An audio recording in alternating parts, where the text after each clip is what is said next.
Good morning. Time for another morning edition of Mornings with Stanley. Stanley's right here. Lucy is over by the door. She thinks she just ate her food. Stanley doesn't seem to eat when I'm not in the room, but Lucy will eat whenever she feels like it. Anyway, it's a good morning so far. I won the Battle of the Doors yesterday. I just want you to know I lost sleep for nothing, which is always the case. I think the company that did all the work, they did wonderful work on the church. They did they redid the roof.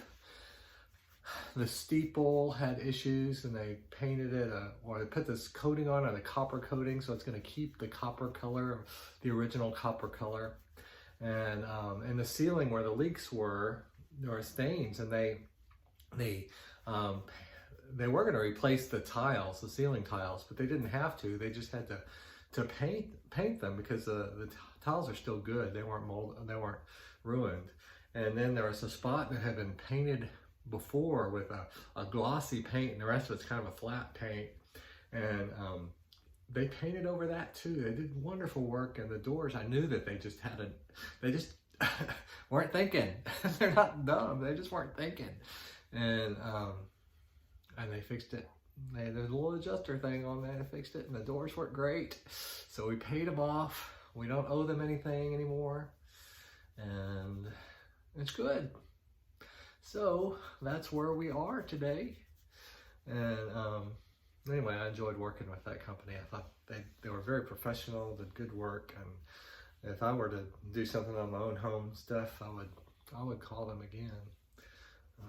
And now they work all over Texas. They're headquartered here in Cleburne, but they have office in Dallas and Houston and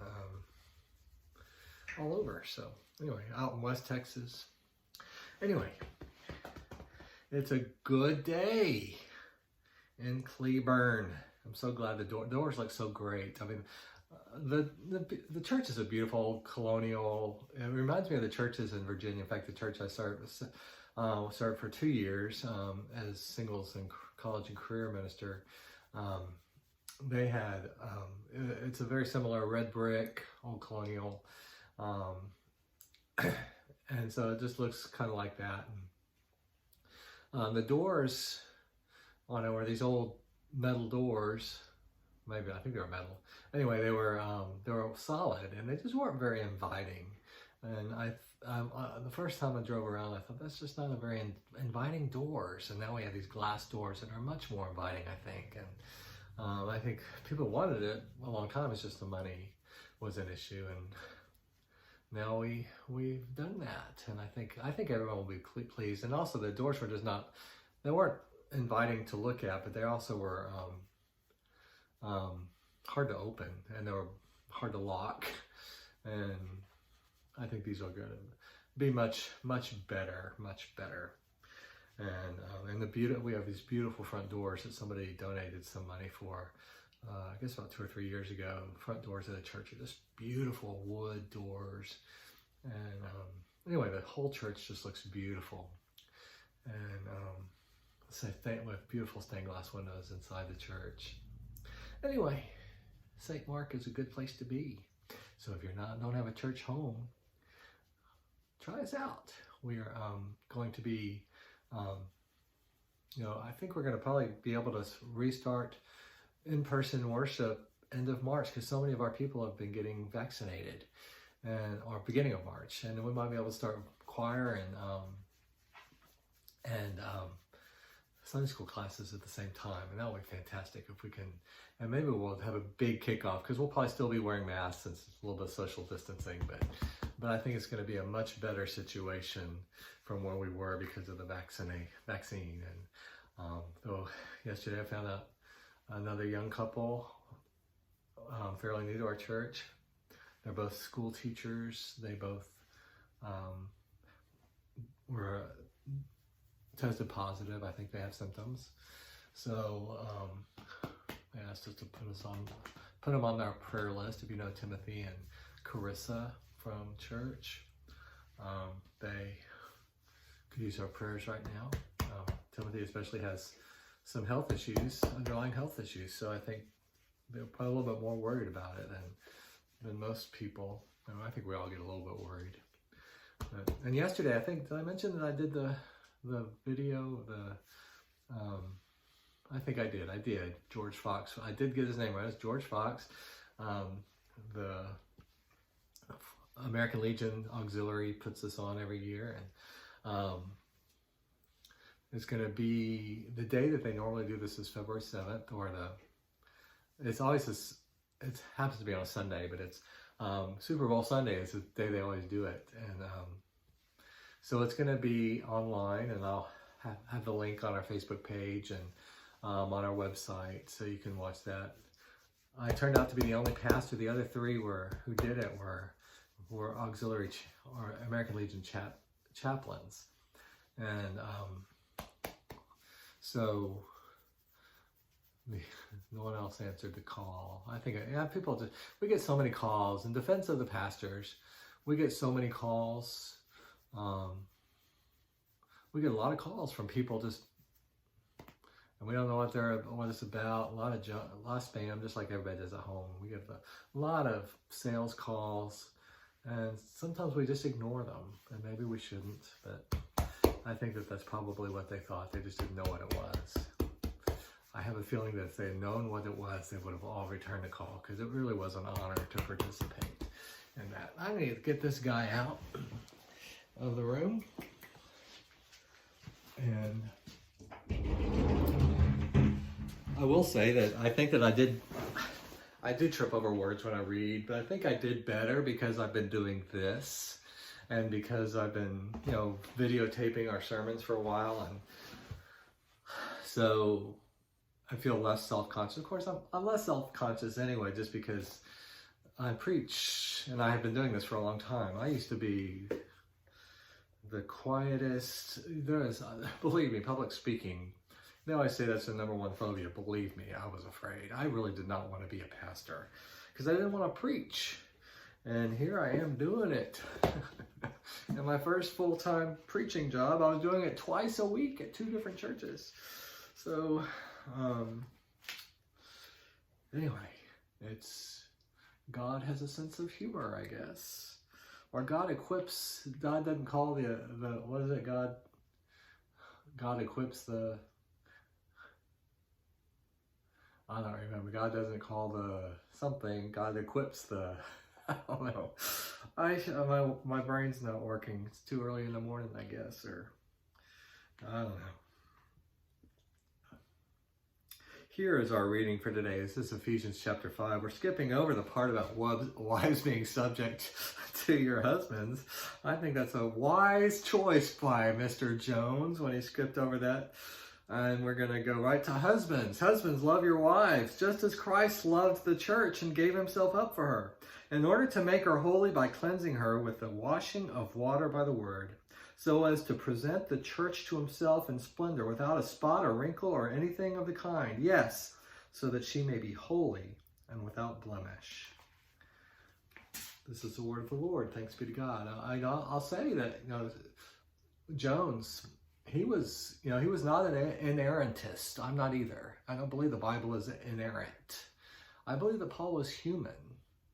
And Jones would criticize Paul sometimes, saying, here you're, the Galatians part where in Christ there is no Jew nor Greek, no male nor female. And then when he says, and Paul, he was doing great with all that. And then he comes and says stuff like, wives, submit to your husbands. And I don't know that he would have used this passage in particular.